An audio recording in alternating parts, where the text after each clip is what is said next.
Olá, meus alunos, mais uma vez aqui o professor Alisson Santos para a gente falar sobre geografia. É isso mesmo. E o tema de hoje é industrialização e urbanização brasileira. Então vamos lá, olha só.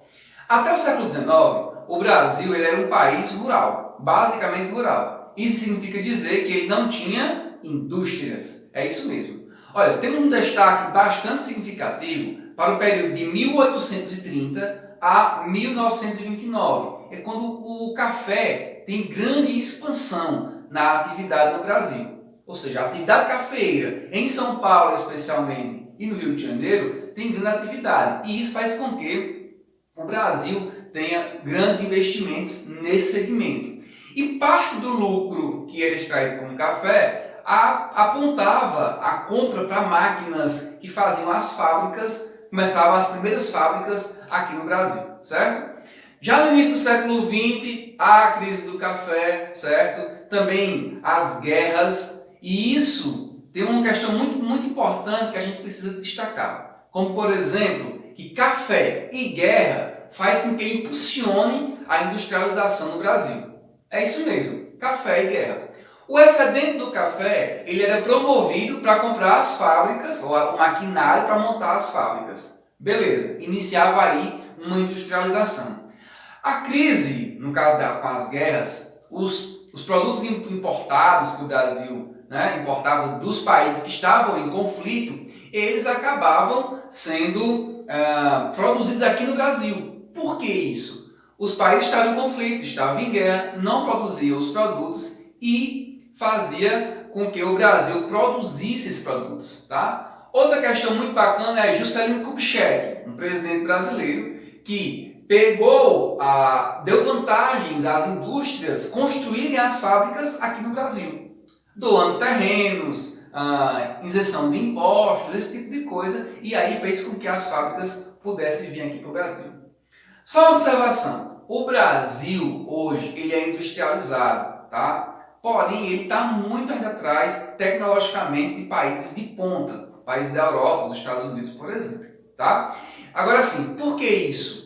O Brasil está 200 anos atrasados da Revolução Inglesa, da Revolução Industrial. Então, que aconteceu lá no século XVIII, tá certo? Então, esse processo a gente acaba visualizando que o Brasil está atrás. Agora, perceba o seguinte, essa concentração industrial que acontece no Brasil, ela ocorre no início em São Paulo, Rio de Janeiro ali, tá? E com o crescimento da capital de São Paulo, isso faz com que o Sudeste tenha esse boom, essa concentração industrial. Porém, na década de 70, preste atenção, na década de 70, São Paulo tinha 58% da produção industrial do Brasil. Hoje, 2014, por exemplo, fazendo um comparativo, São Paulo tem apenas 22%, é muita coisa ainda, 22% da produção industrial do Brasil.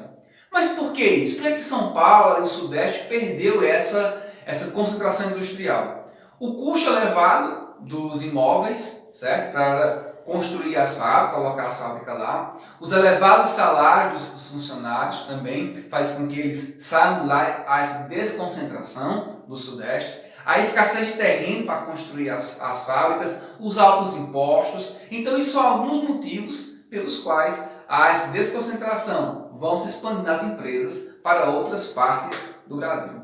Veja esse mapa aqui, tá? Observe e analise esse mapa aqui dos empregados na indústria de transporte nos estados, tá? Veja só, do ano 2018. Percebam que no Sudeste nós temos aí grande concentração ainda. E a parte do Sul tem uma concentração, a parte do Nordeste também vai ganhando essa concentração. Porém, São Paulo ainda lidera. Veja a coloração de São Paulo que está diferente das demais. Então, ela lidera ainda essa concentração industrial. Tá certo?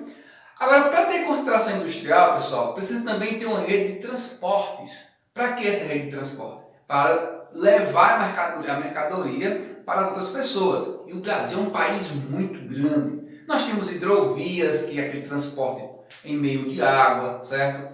Nós temos as rodovias terrestres, os aeroportos. Agora percebam, nesse mapa aqui, olha, Perceba nesse mapa que o Nordeste e o Sudeste, eles têm uma rede viária, rodoviária bastante significativa, tá?